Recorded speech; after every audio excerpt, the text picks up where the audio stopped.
আমাদের যুব সম্প্রদায় তো লজ্জা কমতে কমতে এত নিচে গেছে, লজ্জা নিজে বিয়ে করছে, বিয়ে করার পর নিজের বউয়ের যত কথা আছে বন্ধুদের সাথে বলে বেড়ায়। কার সাথে বলে বেড়ায়?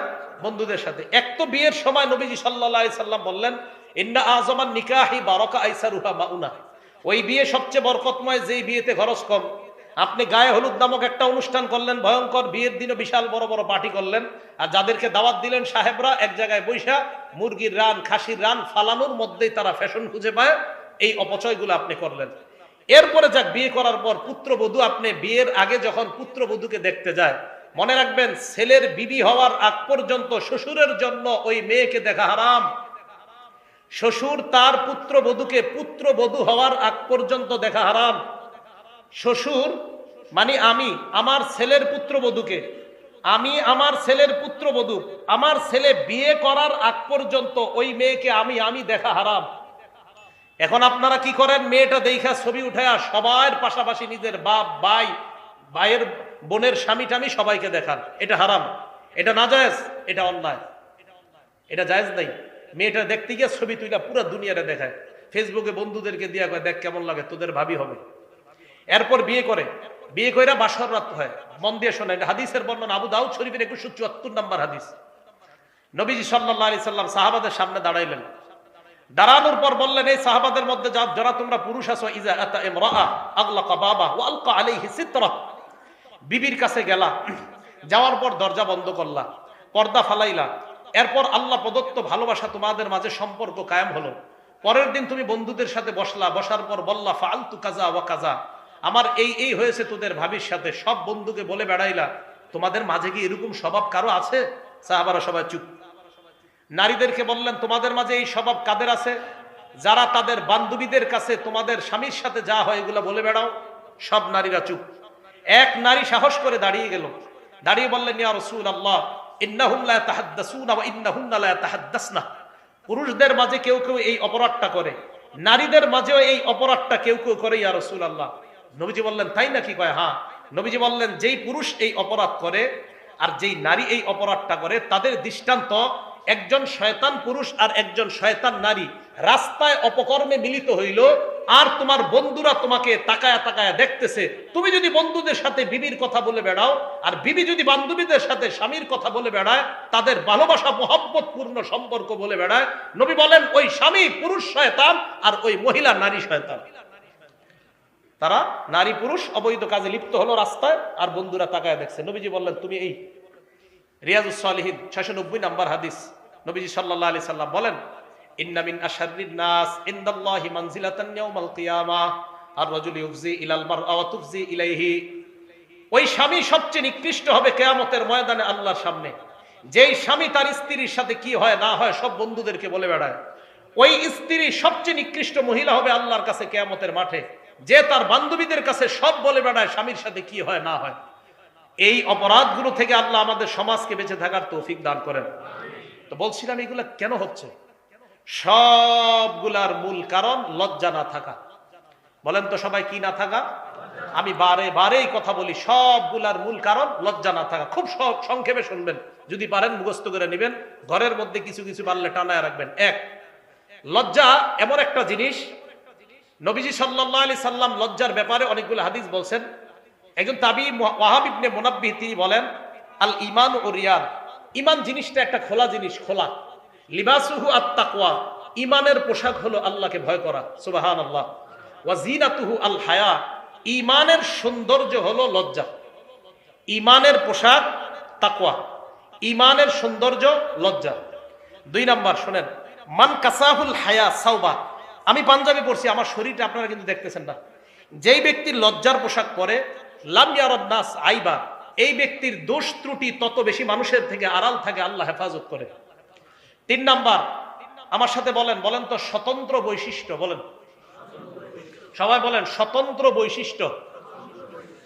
এখন আমার সাথে বলেন, আমাদের স্বতন্ত্র বৈশিষ্ট্য হলো লজ্জা।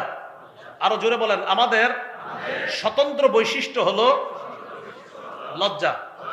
ইবনে মাজাহ হাদিস নাম্বার 4181 নাম্বার হাদিস। ক্বালা রাসূলুল্লাহ সাল্লাল্লাহু আলাইহি ওয়াসাল্লাম, আল্লাহ নবী বলেন ইন্না লিকুল্লি দীনিন খুলুকা ওয়া খুলুকুল ইসলামি আল হায়া। নবীজি বলেন প্রত্যেকটা ধর্মের স্বতন্ত্র একটা বৈশিষ্ট্য আছে, ইসলামের স্বতন্ত্র বৈশিষ্ট্য হলো লজ্জা। সুবহানাল্লাহ। যার মাঝে লজ্জাশীলতা যত বেশি, তার মাঝে ইসলামের স্বতন্ত্র বৈশিষ্ট্য তত বেশি। 4 নাম্বার, লজ্জা ইমানের অঙ্গ। বলেন, লজ্জা ইমানের অঙ্গ। আপনার লজ্জা যত কম হবে, বুঝতে হবে আপনার ইমানের পাওয়ার তত কম। লজ্জা ইমানের অঙ্গ। মুসলিম শরীফ হাদিস নাম্বার 59 নাম্বার হাদিস, মোট হাদিস সংখ্যা হবে 7453। আল্লাহ আলাইহি সাল্লাম বলেন আল হায়াউ শুবাতুম মিনাল ঈমান, লজ্জা ইমানের অঙ্গ। পুরা হাদিসটা আল ঈমানু বিদউ ওয়া সাবউনা আও বিদউ ওয়া সিত্তুনা শুবা। নবীজি সাল্লাল্লাহু আলাইহি সাল্লাম বলেন ঈমানের 70টা শাখা অথবা 60টা শাখা। ফাআফজালুহা কাউলু লা ইলাহা ইল্লাল্লাহ, ঈমানের শ্রেষ্ঠ শাখা হলো লা ইলাহা ইল্লাল্লাহ। ওয়া আদনাহা ইমাতাতুল আযা আনিত তরিক, ঈমানের সর্বনিম্ন শাখা হলো রাস্তা থেকে কষ্টদায়ক বস্তু সরায় দেওয়া। এই আমলটা করেন সবাই? হ্যাঁ, করেন। বুখারী শরীফের 52 নম্বর হাদিস, তাহলে শুনেন, যারা না করেন আজকে থেকে করবেন। নবীজি বলেন বাইনামা রাজুলুন ইয়ামশি বিতরিক, আমার কোন উম্মত রাস্তা দিয়ে হাঁটতেছে, আজকে এই মাহফিল থেকে বের হয়ে রাস্তা দিয়ে হাঁটতেছেন, হাঁটার সময় ওয়াজাদা হুসনা শাওকিন আলা তরিক, একটা কষ্টদায়ক ইট পাইছেন, ইটের টুকরা, কলার সিলকা, একটা সুই পাইছেন, একটা কাটা পাইছেন, এটা আপনি রাস্তা থেকে সরায়া দিবেন। ফাআখারা, আপনি সরায়া দিবেন। নবীজি বলেন শাকারাল্লাহু লা ওয়া গফারা লা, ওই মুহূর্তে আল্লাহ আপনার উপর সন্তুষ্ট হয়ে আগের সব গুনাহ মাফ করে দেন। এই হাদিসের শেষে নবীজি বলেন ওয়াল হায়াউ শুবাতুম মিনাল ঈমান, লজ্জা ঈমানের অঙ্গ। তা আজকে থেকে মনে রাখবেন, আমার ঈমানের অঙ্গ হলো লজ্জা। আমার এই লজ্জা যত পাওয়ার বাড়বে, আমার ঈমানের অঙ্গের পাওয়ার তত বেশি। লজ্জার পাওয়ার যত কম, আমার ঈমানের অঙ্গের পাওয়ার তত কম। তত বেশি সিনেমা হলে যাবেন, তত বেশি সিনেমা নাটক দেখবেন, কারণ আপনার পাওয়ার কম। 5 নাম্বার, এইদিকে তাকান, আমার দিকে, এই 2 আঙ্গুলের দিকে তাকান। বলেন, 2 আঙ্গুলের দিকে তাকায় এবার বলেন তো একসাথে আছে না আলাদা? এবার তাকান। এটার নাম ঈমান, এটার নাম লজ্জা। কিতাবের নাম আল জামিউস সগীর, হাদিস নাম্বার 1959 নাম্বার হাদিস, 1959। নবীজি বলেন ইন্নাল ঈমান ওয়াল হায়া কুরিনা জামিআ, শোনো উম্মত, ঈমান আর লজ্জা এইভাবে থাকবে, ঈমান আর লজ্জা এইভাবে থাকবে। বলেন তো ঈমান আর লজ্জা এখন আমার দিকে তাকায় বলেন একসাথে আছে না আলাদা? এখন দেখেন তো, নবীজি বলেন ফাইজা রুফিয়া আহাদুহুমা, লজ্জা যদি উঠে যায় রুফিয়াল আখর, আরেকটা অটোমেটিক চলে যায়। লজ্জা যত কমবে আপনার ঈমান তত কমবে। এই জন্য মনে রাখবেন, যে যত বেশি সিনেমা দেখে আপনাদের মাঝে, নাটক দেখে, গান শুনে, তার লজ্জা তত বেশি কম। এই জন্য সে তত বেশি গুনাহ করে। 6 নাম্বার, এবার দেখেন 3 আঙ্গুল, এটার নাম লজ্জা, এটার নাম ঈমান, এটার নাম জান্নাত। কিতাবের নাম তিরমিজি শরীফ, 2009 নাম্বার হাদিস। নবীজি বলেন আল হায়াউ মিনাল ঈমান ওয়াল ঈমানু ফিল জান্নাহ, যার লজ্জা যত বাড়বে তার ঈমান তত বাড়বে, সে তত দ্রুত জান্নাতি হবে। এই হাদিসে নবীজি বলেন আল বাযাউ মিনাল জাফা ওয়াল জাফাউ ফিন নার, নির্লজ্জতা যার যত বেশি, সে তত দ্রুত জাহান্নামী হবে। আল্লাহ হেফাজত করেন। আল জামিউস সগীর হাদিস নাম্বার 1662 নাম্বার হাদিস। এই হাদিসের মধ্যে নবীজি বলেন ইন্নাল্লাহা ইউহিব্বুল হাইয়াল আফিফাল মুতাআফফিফা, যে ব্যক্তি লাজুক, যত বেশি লজ্জাশীল, আল্লাহ পাক রব্বুল আলামিন তাকে ভালোবাসেন। 8 নাম্বার, আপনাদের ঘরের নারী পুরুষ, আপনার ছেলে মেয়ে যত বেশি লজ্জা আপনাদের, নবীজি বলেন বুখারী শরীফ 6117 নাম্বার হাদিস। নবীজি বলেন আল হায়াউ লা ইয়াতি ইল্লা বিখাইর, যেই ঘরে যত বেশি লজ্জা, ওই ঘরে আল্লাহর তত বেশি রহমত নাজিল হয়। কিন্তু মা বোনরা, খুব কষ্টকর বিষয়, বাচ্চাটা পেটের মধ্যে আছে তখন সিনেমা দেখে, টিভি দেখে, ইউটিউব দেখে। বাচ্চাটা দুনিয়াতে আসে দুধ পান করে, পবিত্র খাদ্য, তখনও মা টেলিভিশন দেখে, ইউটিউব দেখে। বাচ্চাটা বড় হয় 2 বছর বয়সের সময়, এবার বাচ্চা নাকি কার্টুন না দেখলে খাবার খায় না, বাচ্চাকে এখন কার্টুন দেখায় খাবার খাওয়ায়।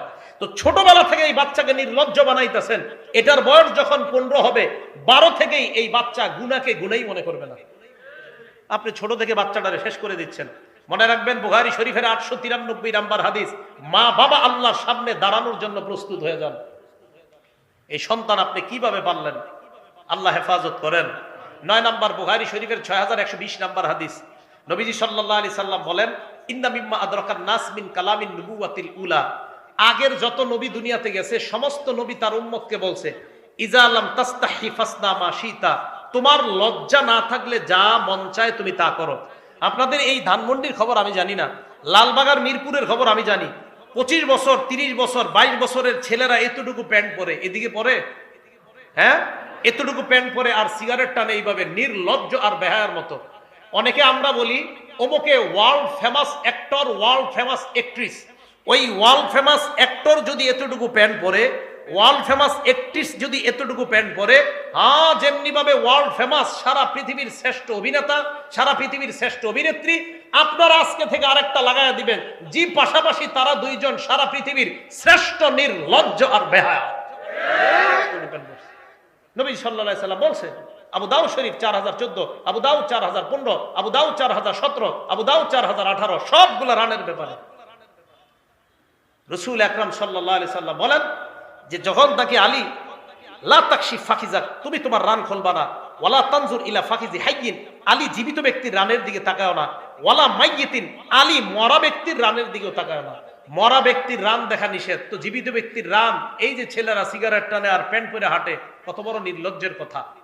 আল্লাহ হেফাজত করেন, আল্লাহ হেফাজত করেন। তো 9 নাম্বার নবীজি বললেন লজ্জা না থাকলে যা মন চায় করো। 10 নাম্বার তিরমিজি শরীফের 1974 নাম্বার হাদিস, এই হাদিসে রাসূল আকরাম সাল্লাল্লাহু আলাইহি সাল্লাম বলেন, মা কানাল ফুহশু ফি শাইইন ইল্লা শানা, যেই জিনিসের মধ্যে নির্লজ্জতা বেশি ওই জিনিসের ময়লা বেশি। ওমা কানাল হায়াউ ফি শাইইন ইল্লা জানা, যেই জিনিসের মধ্যে লজ্জা বেশি এই জিনিসের সৌন্দর্যতা বেশি। মা বোনরা কষ্ট নিয়েন না, যত আপনার পোশাক ছোট হবে তত আপনার ময়লা বাড়বে, যত আপনার পোশাক বড় হবে, লজ্জাশীলতা যত বেশি হবে, তত আপনার আল্লাহর কাছে সৌন্দর্যতা তত বাড়বে।